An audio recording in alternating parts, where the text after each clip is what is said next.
ইসরায়েলের সঙ্গে সম্পর্ক স্বাভাবিক করার ট্রাম্পের প্রস্তাবে কি রাজি হবে সৌদি যুবরাজ?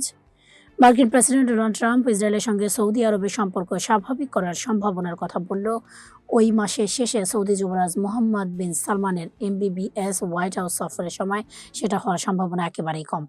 কয়েক দশকের শত্রুতার পর ইসরায়েল এবং সৌদি আরবের মধ্যে কূটনৈতিক সম্পর্ক স্থাপন মধ্যপ্রাচ্যের রাজনৈতিক ও নিরাপত্তা পরিস্থিতিকে বদলে দিতে পারে। আর যদি তা হয় তাহলে এই অঞ্চলে মার্কিন প্রভাব আরও বৃদ্ধি পেতে পারে। ট্রাম্প গত মাসে বলেছিলেন তিনি আশা করেন সৌদি আরব খুব শীঘ্রই অন্যান্য মুসলিম দেশের সঙ্গে যোগ দেবে, যারা ২০২০ সালের আব্রাহাম চুক্তিকে ইসরায়েলের সঙ্গে সম্পর্ক স্বাভাবিক করেছে। তবে দুটি উপস্বর্গীয় সূত্র রয়টার্সকে জানিয়েছে, রিয়াদ কূটনৈতিক চ্যানেল ওয়াশিংটনকে ইঙ্গিত দিয়েছে তাদের অবস্থান পরিবর্তিত হয়নি। ফিলিস্তিনি রাষ্ট্রের জন্য একটি রোডম্যাপ পথনকশা সম্মতি থাকলেই কেবল তারা চুক্তিতে স্বাক্ষর করবে। রিয়াদ বলেছে এই উদ্দেশ্য হচ্ছে কূটনৈতিক ভুল এড়ানো এবং প্রকাশ্যে যেকোনো বিবৃতি দেওয়ার আগে সৌদি আরব ও মার্কিন অবস্থানের মধ্যে সমন্বয় নিশ্চিত করা। সূত্র জানিয়েছে মূল লক্ষ্য হলো 18 নভেম্বরে হোয়াইট হাউসের আলোচনা বা তারপরে যেকোনো ধরনের বিভ্রান্তি এড়ানো। মধ্যপ্রাচ্যের মার্কিন জাতীয় গোয়েন্দা বিভাগের সাবেক ডেপুটি জোনাথন পানিকভ বলেছেন, এমবিবিএস নামে পরিচিত যুবরাজ ফিলিস্তিনি রাষ্ট্রের একটি বিশ্বাসযোগ্য পথনকশা ছাড়া অদূর ভবিষ্যতে ইসরায়েলের সঙ্গে সম্পর্ক স্বাভাবিক করবে না। বর্তমানে ওয়াশিংটনের চিন্তক প্রতিষ্ঠান আটলান্টিক কাউন্সিলে থাকা পানিকভ বলেন, এমবিবিএস সম্ভবত ট্রাম্পের সঙ্গে তার প্রভাব ব্যবহার করে সার্বভৌম ফিলিস্তিনি রাষ্ট্র প্রতিষ্ঠার জন্য আরও সুস্পষ্ট এবং জোরালো সমর্থক চাইবেন। ওয়াশিংটন পোস্টের কলাম লেখক সৌদি নাগরিক জামাল খাশোগিতে ২০১৮ সাল হত্যার পর আগামী সপ্তাহে যুবরাজ বিন সালমান প্রথমবারের মতো ওয়াশিংটন সফরে যাচ্ছেন। এমবিবিএস এর সমালোচক হিসেবে খাশোগিকে ইস্তাম্বুলে সৌদি আরবের কনসুলেটে হত্যার পর বিশ্বব্যাপী ক্ষোভের সৃষ্টি হয়। তবে এই হত্যাকাণ্ডে এমবিবিএস সরাসরি জড়িত থাকার বিষয়টি অস্বীকার করেছে। সংযুক্ত আরব আমিরাত, বাহরাইন ও মরক্কো ইতিমধ্যেই আব্রাহাম চুক্তির অধীনে ইসরায়েলের সঙ্গে সম্পর্ক স্বাভাবিক করেছে। ট্রাম্প বলেছে তিনি শিগগিরই এই চুক্তি সম্প্রসারণের আশা করছেন। ট্রাম্প ৫ নভেম্বর সময়সীমা না দিয়েই বলছিলেন, এখন থেকে দেশে আব্রাহাম চুক্তিতে যোগ দিচ্ছে। আশা করি আমরা খুব শীঘ্রই সৌদি আরবকেও পাবো। গত ১৭ অক্টোবর টেলিভিশনে সম্প্রচারিত সাক্ষাৎকারে মার্কিন প্রেসিডেন্ট বলেছিলেন, আমি আশা করি সৌদি আরব যোগ দেবে এবং আমি আশা করি অন্যরাও যোগ দেবে। আমি মনে করি সৌদি আরব যোগ দিলে সবাই যোগ দেবে। ওয়াশিংটন পোস্টের কলাম লেখক সৌদি নাগরিক জামাল খাশোগিকে ২০১৮ সালে হত্যার পর আগামী সপ্তাহে যুবরাজ বিন সালমান প্রথমবারের মতো ওয়াশিংটন সফরে যাচ্ছেন। এমবিবিএস এর সমালোচক হিসেবে খাশোগিকে ইস্তাম্বুলের সৌদি আরবের কনসুলেট হত্যার পর বিশ্বব্যাপী ক্ষোভের সৃষ্টি হয়। সংযুক্ত আরব আমিরাত, বাহরাইন এবং মরক্কো কর্তৃক স্বাক্ষরিত চুক্তিতে ফিলিস্তিনি রাষ্ট্রের বিষয়টি এড়িয়ে যাওয়া হয়েছিল।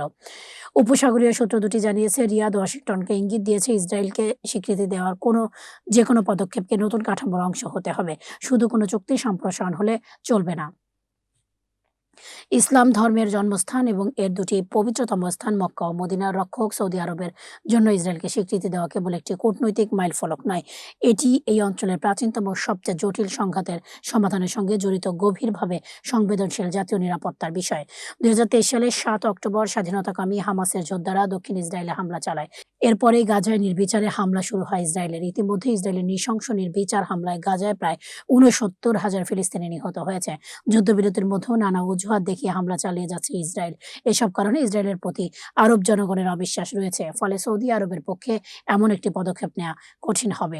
সৌদি পররাষ্ট্র মন্ত্রণালয়ের কর্মকর্তা মানাল রাদওয়ান গাজা উপত্যকা থেকে ইসরায়েলি বাহিনীর প্রত্যাহারের স্পষ্ট ও নির্দিষ্ট সময়সীমা প্রকাশ, আন্তর্জাতিক সুরক্ষা বাহিনী মোতায়েন এবং ফিলিস্তিনি কর্তৃপক্ষকে ক্ষমতায় ফিরিয়ে এনে গাজায় প্রত্যাবর্তনের আহ্বান জানিয়েছেন। এমবিবিএস নামে পরিচিত যুবরাজ ফিলিস্তিনি নামের একটি অবিশ্বাসযোগ্য পথ নকশা ছাড়া অদূর ভবিষ্যতে ইসরায়েলের সঙ্গে সম্পর্ক স্বাভাবিক করবে না। জোনাথন পানিকভ মধ্যপ্রাচ্যে মার্কিন জাতীয় গোয়েন্দা বিভাগের সাবেক কর্মকর্তা রাদওয়ান বলেছেন, এসব পদক্ষেপে ফিলিস্তিনি রাষ্ট্র প্রতিষ্ঠার জন্য অপরিহার্য, যা আঞ্চলিক সংহতি এবং রাষ্ট্রভিত্তিক সমাধান বাস্তবায়নের পূর্ব শর্ত।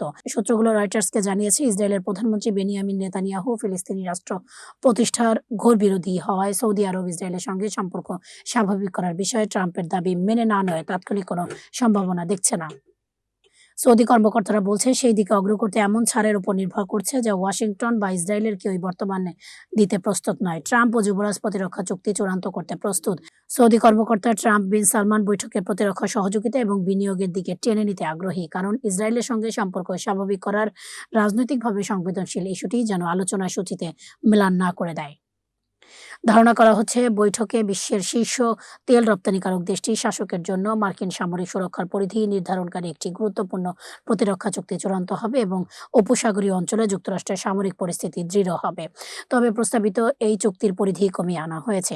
অন্য দুটি উপসাগরীয় সূত্র এবং ৩ জন পশ্চিমা কূটনৈতিক বলেছেন, ইসরায়েলের সঙ্গে সম্পর্ক স্বাভাবিক করায় দীর্ঘ প্রতিশ্রুত চুক্তির বিনিময়ে রিয়াদ একসময় যে পূর্ণ কংগ্রেস অনুমোদিত প্রতিরক্ষা চুক্তি চেয়েছিল সেটার চেয়ে অনেকটা কম হবে।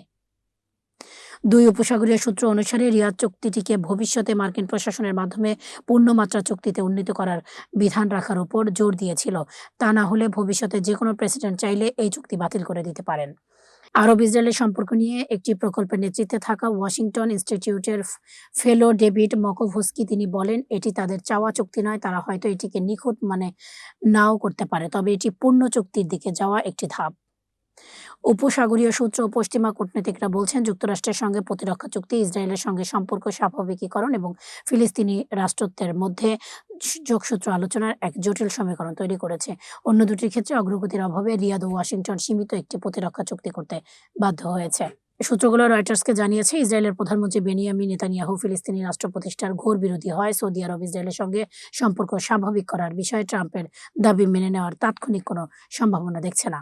তারা বলছেন, স্বাভাবিকীকরণ প্রক্রিয়া অগ্রসর হলে এই সমঝোতা একটি পূর্ণ চুক্তিতে পরিণত হতে পারে। সৌদি আরব ভিত্তিক চিন্তক প্রতিষ্ঠান গালফ রিসার্চ ইনস্টিটিউটের প্রধান আব্দুল আজিজ বলেছেন, ২০২৩ সালে ৭ অক্টোবরের পর গাজায় উদ্ভূত পরিস্থিতির কারণে সৌদি মার্কিন আলোচনার পরিবেশ ও প্রেক্ষাপটে মৌলিক একটি পরিবর্তন এসেছে। আব্দুল আজিজ বলেন, ইসরায়েলের সঙ্গে সম্পর্ক স্বাভাবিক করা এবং ফিলিস্তিনি রাষ্ট্রের মধ্যে সরাসরি যোগসূত্র এখনও রয়েছে, তবে রিয়াদ এখনও সৌদি আরবে জাতীয় নিরাপত্তার প্রয়োজনীয়তাকে আলাদাভাবে সমাধান করতে চায়। ন্যাটোর পদ্ধতিতে প্রতিরক্ষা চুক্তি করা অনেক দূর সম্ভাবনা বলে মনে হচ্ছে, কারণ আঞ্চলিক সমীকরণ পরিবর্তিত হচ্ছে এবং ওয়াশিংটনে রাজনৈতিক বাধা রয়েছে। একসময় রিয়াদের বাধ্যতামূলক মার্কিন গ্যারান্টি চাওয়ার প্রধান কারণ ছিল ইরান। গত ১ বছরে ইসরায়েলি হামলায় ইরানের পারমাণবিক ও সামরিক অবকাঠামোর যে ক্ষতি হয়েছে তাতে তারা কৌশলগতভাবে দুর্বল হয়ে পড়েছে। তেহরানের প্রক্সি বাহিনী, লেবাননের হেজবুল্লাহ আন্দোলন, গাজার হামাস ও ইয়েমেনের হুতিরাও বড় ধরনের ক্ষতির শিকার হয়েছে। ইরানের চাপ কমে আসায় কংগ্রেসের ২/৩ অনুমোদন সাপেক্ষে চুক্তি করার জন্য সৌদি আরবের আগ্রহ কমে গেছে। দুই উপসাগরীয় সূত্র জানিয়েছে, এই ধরনের একটি চুক্তি সম্ভবত শর্ত সাপেক্ষে আসবে। এর মধ্যে চীনের সঙ্গে সৌদি আরবের ক্রমবর্ধমান অর্থনৈতিক ও প্রযুক্তিগত সম্পর্কের ওপর নিষেধাজ্ঞা অন্তর্ভুক্ত থাকতে পারে। মার্কিন নিরাপত্তা নিশ্চয়তার সঙ্গে চীনের সঙ্গে কৌশলগত ভারসাম্য রক্ষা করা রিয়াদের জন্য জটিল হয়ে উঠবে। সূত্রগুলো জানিয়েছে, বর্তমান চুক্তি অনুযায়ী যৌথ সামরিক মহড়া বৃদ্ধি করা হবে, মার্কিন ও সৌদি প্রতিরক্ষা সংস্থাগুলোর মধ্যে সহযোগিতা আরও গভীর করা হবে এবং চীনের সঙ্গে রিয়াদের সামরিক শিল্প সম্পর্ক সীমিত করার জন্য সুরক্ষা ব্যবস্থা থাকবে। এটি সৌদি আরবে উন্নত মার্কিন অস্ত্র বিক্রির ক্ষেত্রেও গতি আনবে। এর মাধ্যমে আগের চুক্তিগুলোতে যে বিলম্ব ও রাজনৈতিক বাধা সৃষ্টি হয়েছিল তা দূর করা যাবে।